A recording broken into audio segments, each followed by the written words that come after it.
자, 그러면 이번 시간에는 기출문제집 투자론 이어서 하겠습니다.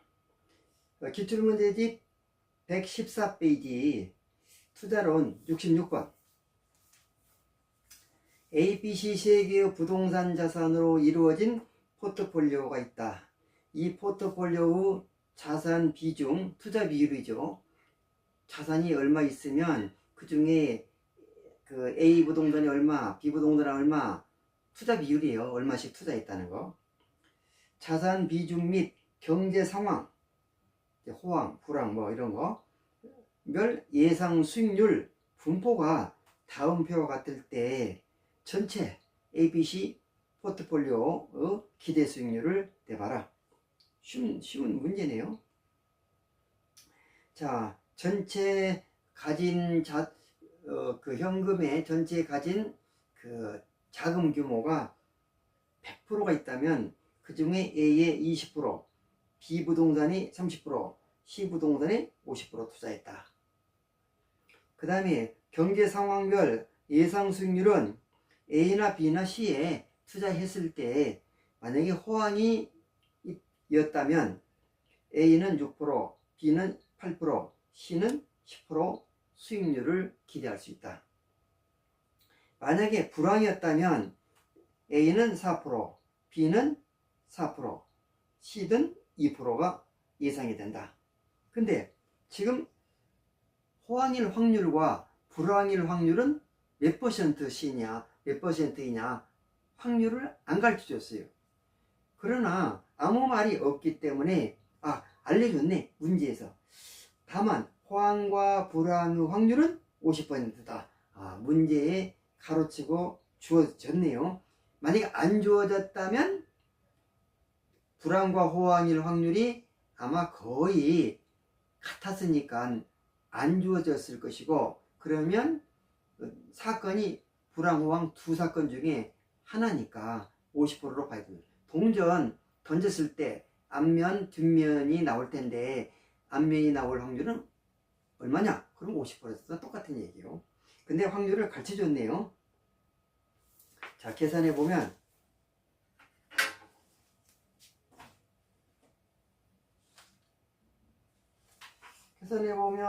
지금 이제 호황일 확률이 50%, 불황일 확률이 50%. 호황이면 얼마 받냐? 6% 받는다는 거예요. 이런 투자했다면 0.065원을 받는다. 수익이 생긴다. 근데 이게 확률이 얼마냐? 50%다. 그리고 불황이면 얼마냐? 4%. 0.04. 근데 불황일 확률이 얼마냐? 50%. 근데 A에 얼마나 투자해 있느냐? 전체 자금이 1, 즉 100%를 내가 가지고 있다면 이 중에 얼마를 투자했냐? A에 1원 다 투자한 게 아니에요. 20%만 투입했어요. 그래서 요거는 1원 중에 0.2원을 투자했다. 이게 A고. 그러면 B자산에서도 또 생길 거 아니에요. 즉 A와 B와 C를 섞어서 포트폴리오를 구성하니까. 그래서 또 B의 경우를 보면 이게 똑같은 논리로 0.08 곱하기 0.5 그 다음에 플러스 불황 0.04 곱하기 0.5. 근데 B에는 얼마나 투자하냐? 전체가 1원이 있는데 그 1원 중에서 B에는 30% 투자한다는 거예요. 그러니까 1원 중에 0.3원을 투자했다. 그 다음에 여기 이제 포트폴리오 플러스 C는 이제 얼마냐? 호황일 때 0.1의 이익이 나고, 그 다음에 불황일 때는 2원, 여기 얼마냐면 2%니까 0.02 곱하기 50%. 그러면 B에는 얼마 투자하냐? 전체 이론 중에 절반을 투자한다 이거요. 0.5원. 그렇게 했을 때 이 전체 A, B, C 더하는 것이 포트폴리오인데 이게 포트폴리오인데 이게 포트폴리오의 수익률을 내라는 거 아니에요 이게. 그렇게 내보니까 얼마냐면 요게 3%고 요게 2%니까 그 2% 중에 여기 이제 또 그 확률을 곱해야 되잖아요. 요거 여기 3%잖아 이게. 다시 이렇게 그러면 빨간 글씨로 써보면 요게 6%에다가 절반이니까 얘는 3%. 요거 2%, 4%의 절반이니까 2%. 두 개 더하면 5%. 근데 5%의 수익률이 날 때는, 즉 0.05의 이익이 날 때는 1원이라는 투자 금액을 전부 다 A에 다 투자했을 때야. 근데 A는 0.25만 투자했잖아요. 그러니까 여기서 0.2원에 대한 0.05, 5% 이익만 난다는 거예요. 이게. 얘는 얼마요? 4%. 얘는 얼마요? 2%. 그러면 6%잖아 이게. 그러니까 6%의 30%. 그러니까 0.06에 30%면 얼마요? 1.8이제. 여기서 0.3. 얘 돈 얼마요? 얘는 0.05. 그러면 퍼센트로 하면 5%. 얘는 2%니까 1%. 전체가 6%인데 그 6%에 몇 프로 투자했냐면 50% 투자했어. 그러니까 이렇게 해서 0.5로 곱하면 얘가 3%, 얘가 1.8%, 얘가 얼마요? 1%. 그러니까 요리 더하면 2.8, 요리 더하면 결국 5.8%가 포트폴리오의 수익률이 된다. 이렇게 말할 수 있죠. 그래서 문항 5번이 답이 되겠습니다. 그 다음에 114페이지 제일 하단에 문제 67번 제시된 내용에 관한 설명으로 틀린 것은, 박스를 보니까 값은 현금으로 5억을 투자하여 순영업소득이 연간 8천만 원이다. 그리고 저당 지불액은 원리금 나가는 것이 연간 4천만 원이다. 부동산을 8억 원에 구입하였다. 그러면 이 사람이 현금 5억을 가지고 있는데 8억짜리를 샀다는 얘기는 결국 3억을 빌려왔다는 얘기예요. 자, 종합환원율은 10%다. 자, 이걸 지우고 하나씩 계산해 보면,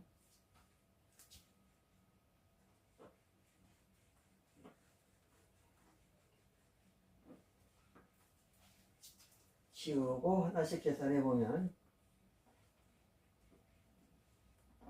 자, 어떻게 되냐면 지금 문항 1번이 종합환원율이니까 종합환원율이 맞는 것부터 보면, 지금 총 투자액이 얼마냐면 8억이에요. 8억짜리를 샀다고 했으니까 총 투자액이 8억이다. 잘 안 나오니까 총 투자액이 8억이다. 이거 총 투자액이에요. 총 투자액. 그래서 8억 원. 그런데 전체 투자 금액, 내 돈과 남의 돈 더한 거, 내 돈 5억, 남의 돈 3억. 그러면 내 돈과 남의 돈에 더한 거에 종합손실, 종합이득이 나와야 돼. 그게 순영업소득이 종합이득이에요. 그래서 순영업소득이 얼마냐면 8천만 원이에요 이게. 순소득이 이게 8천만 원, 이게 0.8억이죠 5억으로 고치면. 그러니까 얼마예요 이게? 10%다 이게. 맞아. 문항 1번은 맞고, 2번 저당 비율은 37.5%다.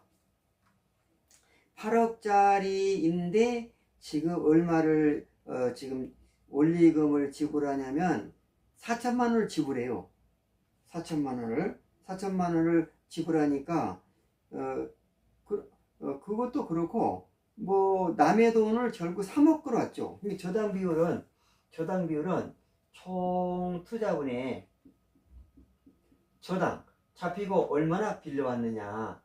총 투자가 8억 원이고 저당은 3억을 잡히고 빌려왔으니까 그러면 3 나누기 8 하면 이게 37.5% 맞아요. 3번은 자본 회수 기간이에요. 자본 회수 기간은 얘가 자본 회수 기간이잖아. 얘를 뒤집으면 순소득 승수, 얘의 역수, 순소득 승수. 그러면 이제 역수, 분모 분자. 순소득은 몇 배 정도를 투자했느냐. 그러면 순소득이 0.8억인데 총 투자가 얼마냐? 8억이다. 그러면 순소득 승수가 10이에요. 순소득 승수가 10인데 얘는 바로 자본 회수 기간이에요. 자본 회수 기간. 총 투자액 8억을 0.8억씩 10번 나면 10년 동안은 0.8억씩 즉 8천만 원씩 10년간이면 결국 8억이란 총 투자 금액을 회수할 수 있다. 회수 기간이 10년이에요. 그래서 맞아요. 불안 3번. 4번. 지분 환원율은 몇 %냐? 지분 투자의 수익률을 지분 환원율이라고 그래요. 지분 투자의 환원율을 하면 환원율을 우리는 수익률이라고도 해요. 자, 그러면 지금 어떻게 되냐면 지분 투자액이 지금 얼마예요? 5억이죠. 5억. 지분 투자가 5억이에요. 지분 투자가 5억. 5억이다. 그 다음에 지분 투자자가 얼마씩 배당을 받냐면 순소득이 8천만 원 하면 원리금 4천만 원 주고 최저연금 수지로 얼마씩 가지자면 여기서 최저연금 수지 이게 4천만 원. 그러니까 얼마요? 4천만 원 나누기 5억 원이면 그러면 이게 얼마냐? 8%예요, 이게. 그래서 지분 투자 금액에 대한 지분 투자자가 얼마나 배당을 받고 있느냐. 그러면 이게 8%인데 10%라고 그랬으니까 4번 틀렸고 답이고 5번 부채 감당률은 2다. 부채 감당률은 부채를 감당할 수 있겠느냐 그 얘기잖아요. 그럼 부채가 얼마냐면 부채를 먼저 봐야 되겠더니 부채 원리금이면 부채 서비스액이라고 그래요. 매월 지급을 해야 될 원리금을 부채 서비스액. 그러니까 원리금이 얼마냐면 4천만 원이잖아요. 부채 서비스액이 이게 부채 서비스액이 원리금인데 이게 4천만 원이에요. 그 다음에 순영업소득이 얼마냐? 8천만 원이에요. 순영업소득 가지고 해결해야 되는데 이게 8천만 원이에요. 그러면 여기 얼마냐? 그러면 2가 나온다. 그래서 부채 감당률은 맞아요. 그 다음에 68번 부동산 투자 타당성 분석 기법에 관한 설명으로 틀린 거는 1번 여러 투자안의 투자 우선순위를 결정할 때 수년제 가치법과 내부 수익률법 중 어느 방법을 적용하더라도 투자 우선순위는 달라지지 않는다. 달라질 수 있어요. 달라졌을 때 수능가법이 우선적으로 적용해야 돼요. 그리고 타당해요. 자, 어느 경우에 달라지느냐? 그 세 가지 경우가 있잖아요. 세 가지 경우. 투자 규모가 다를 경우에, 현금 흐름의 양상이 다른 경우에, M4의 방법과 그 다음에 IIR 내부 수익률법이 여기에 M4의 방법과 내부 수익률법 메소드 방법과 요게 서로 상반된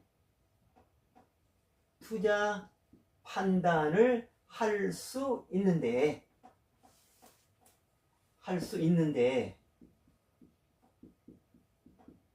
세 가지 경우가 있어요. 첫째, 투자 규모가 A 투자한, B 투자한 다른 경우, 투자 규모가 다른 경우. 또 하나는 초창기에 5억이 들어오냐, 끝판에 5억이 들어오냐. 그래서 현금 흐름의 양상이 다른 경우, 현금 흐름의 양상이 다른 경우.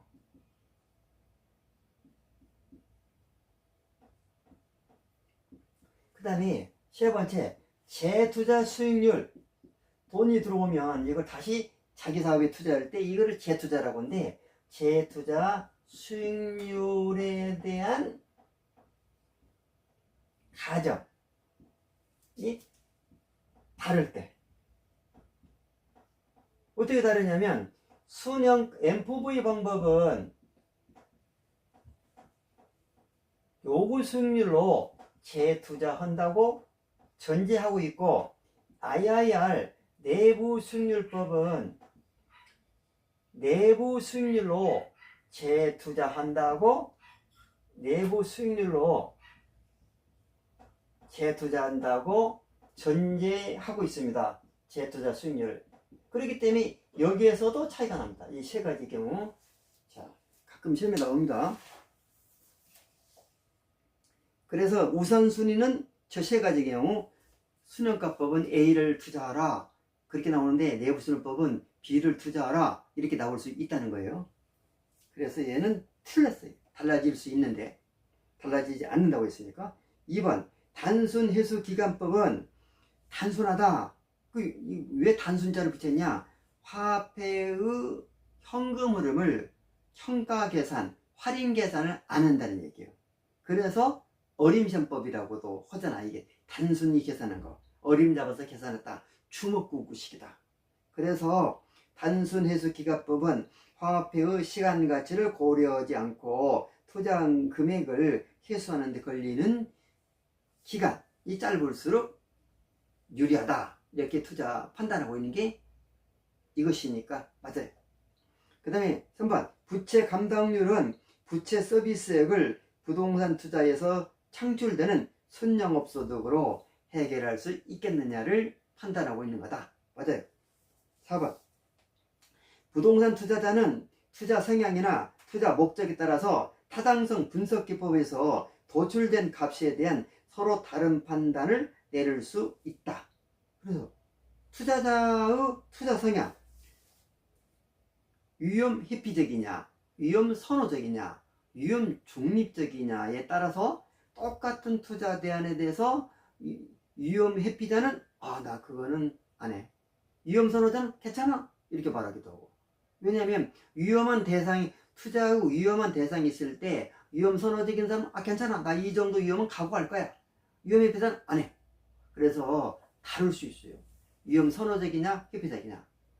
계단을, 세 계단을 올라갈 때 운동선수는 괜찮아, 어차피 운동 올 건데 이렇게 하면서 계단을 올라가는데, 환자는 아이고 나 넘어질 수 있으니까 안 가, 이렇게 해서 환자는 위험 회피자에 속하고 운동선수는 위험 선호자에 속한다고 예를 들 수 있습니다. 그 다음에 그래서 얘는 맞아요. 5번 내부 수익률법은 내부 수익률을 투자자의 요구 수익률과 비교해서 내부 수익률이 크면 투자를 수락한다는 것이다. 맞아요. 그러면 1번만 틀렸고, 그 다음에 뒤로 넘어가서 69번 116페이지 69번 상가, 그 다음에 오피스텔, 아파트에 대한 경제 상황별 수익률이 다음과 같이 추정될 때 이에 관한 설명으로 틀린 것은, 지금 상가, 오피스텔, 아파트가 있는데 호황일 때, 불황일 때 수익률이 각자 주어지고 있는데, 호황일 확률도 50%고 불황일 확률도 50%다. 그럴 때 상가의 경우에 호황이면 그러면 16% 수익이 난다. 이런 투자하면 0.16원 이익이 생기는 거예요. 불황이면 6원. 6%. 그 다음에 그 오피스텔에 투자했을 때는 오피스텔을 사서 임대 놨을 때 그러면 호황이면 12%, 불황이면 4%. 아파트를 사서 임대 놨다. 아파트를 임대를 놔서 임대 수입을 얻는다. 그러면 아파트는 호황일 때 8%, 불황일 때 4%다. 이런 상황의 경우에 묻는 말에 판단하시오. 문항 1번. 각 상품의 기대 수익률은 경제 상황별 확률에 해당하는 상품의 경제 상황별 추정 수익률을 곱하여 계산한다. 그러니까 지금 확률이 50%, 50%잖아요. 그러니까 만약에 상가의 경우에 어떻게 계산하냐? 이렇게 계산한다는 거예요. 각 상품별 수익률은 이렇게 계산해라. 그 얘기잖아요.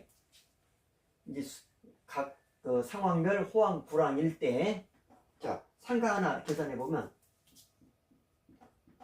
상가는 호황이면 16% 생긴다는 거예요. 수익이. 근데 호황일 확률은 얼마냐? 호황일 확률은 50%다. 플러스. 불황일 수도 있어요. 불황이면 몇 프로 생기냐? 6% 생긴다. 불황일 확률도 50%다. 그래서 상가의 경우는 8% 플러스 5, 6, 33%, 그래서 11%를 예상할 수 있다. 근데 가진 돈을 전부 상가에, 가진 돈이 1원인데 상가에 다 1원 다 투자한다면 얼마 생긴다는 거예요? 0.11원이 생긴다. 근데 상가에 그렇게 다 투자하고 있지 않을 거예요. 여기는 투자 비율을 알려주지 않았는데 알려준다면 그럴 거예요. 자, 그럼 거기까지는 여기 묻지 않을 것 같아요. 투자 비율을 안 가르쳐줬으니까. 그 다음 2번. 그 다음 1번 맞아요. 그래서 기대 수익률은 상가가 가장 높고 그 다음에 오피스텔이 두 번째고 아파트가 가장 낮다. 자, 호황일 때 상가는 16, 오피스텔은 12, 그 다음 아파트는 8%니까 호황일 때 딱 보니까 상가가 제일 높아요. 불황일 때도 상가가 제일 높아요. 그러니까 호황이나 불황이나 얘를 모든 경우를 다 고려해서 판단형 경우에도 역시 마찬가지로 상가가 제일 높을 거예요. 그죠? 그래서 상가가 제일 높고 그 다음에 오피스텔, 그 다음에 아파트다. 이렇게 말할 수 있고, 그래서 2번도 맞아요. 문항 3번. 투자 위험은 추정 수익률의 분포, 즉 분산이나 표준편차로 측정할 수 있다. 이제 위험이란 건 기대치가 있을 때, 기대 수익률이 아까 확률에 계산하고 뭐 호황, 불황 이렇게 계산해 보니까 기대 수익률이 만약에 10%다. 그런데 이제 실제 상황이 벌어질 거 아니에요. 지금 다음 달 걸 예상해 보니까 10% 기대된다. 그 다음 달에 가봐. 다음 달에 가면 실제 이제 10%가 발생할 수도 있고 5% 발생할 수도 있고 15% 발생할 수도 있고 사건이 발생하잖아요. 그 사건이 발생했을 때 내가 기대한 것과 실제의 상황이 얼마나 차이가 나느냐, 얘를 위험이라고 그래요. 이게. 그래서 위험은 그래서 표준 편차나 분산으로 통계학적으로 측정한다. 맞아요. 4번. 투자 위험은 아파트가 가장 낮고 오피스텔이 다음 오피스텔이고 다음은 상가가 가장 높다. 자, 이건 어떻게 이걸 판단하냐면 이제 얼마나 출렁출렁하냐 이거요. 얼마나 출렁출렁하냐. 상가는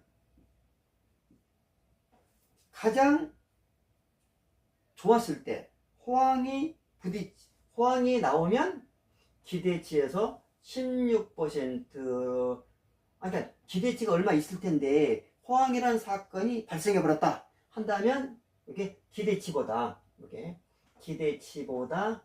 16%가 더 나버린다. 그 다음에 또 반대 상황이 벌어질 수도 있어. 불황이 발생해 버리면 그러면 6%가 마이너스, 기대치에서 6%가 더 적게 나버린다. 따라서 16%와 6% 사이에 이렇게 출렁출렁 한다는 거야. 이게 결국 얼마 차이 나요? 10% 차이가 납니다. 이게 같은 논리로 따져보면 오피스텔은 12%와 4% 사이가 왔다 갔다 하니까 12%와 4%가 왔다 갔다 하니까 기대치보다 못한 거 얼마야? 이 차이가 8%가 된다. 오피스텔은. 그 다음에 아파트는 아파트 아파트는 8%하고 2%를 왔다 갔다 하니까 8% 기대치보다 더 나쁠 수도 있고 기대치보다 2%덜 나쁠 수도 있고 그 차이는 얼마냐요? 그러면 여기서 8과 2 차이는 여기서 6%가 왔다 갔다 한다 이거예요. 왔다 갔다 하는 게 얼마나 왔다 갔다 하냐. 그러니까 상가가 제일로 위험이 큰 거죠. 그 다음에 상가가 가장 높고 다음은 오피스텔이고 가장 낮은 게 위험은 아파트다. 맞아요. 이렇게 표현했으니까. 그 다음에 평균 분산 지배정리를 기준으로 볼 때 상가가 아파트를 지배한다. 상가가 아파트를 지배한다. 이 경우는 평균 분산 지배정리를 적용할 수가 없어요. 평균 분산 지배정리를 적용할 수가 없어. 왜? 평균 수익률이 상가, 오피스텔, 아파트가 평균 수익률이 각자 다르고 그 다음에 평균 수익률은 이렇게 계산되잖아요. 평균 수익률은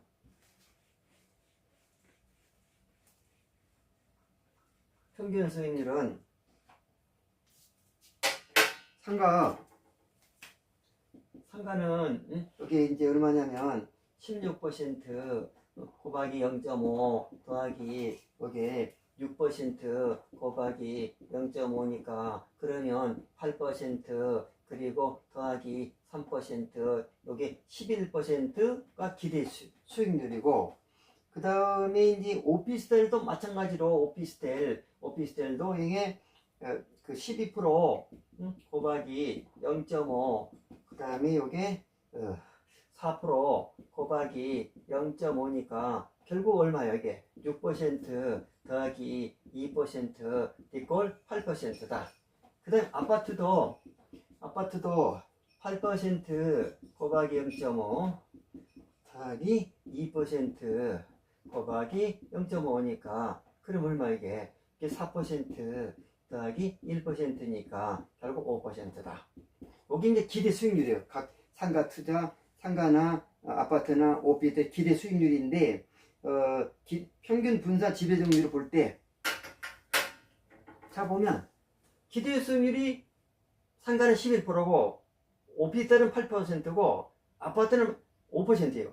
원래 평균 분산 지배정률은 수익률이 같으면 어때요? 같으면 위험이 가장 낮은 거 이걸 골라야 되잖아. 수익률이 같은 게 없어. 또 위험이 같으면 그러면 수익이 가장 높은 거를 골라야 되는데 위험이 같은 것도 없어. 그래서 평균 분산 지배정리를 적용할 수 없는 문제입니다.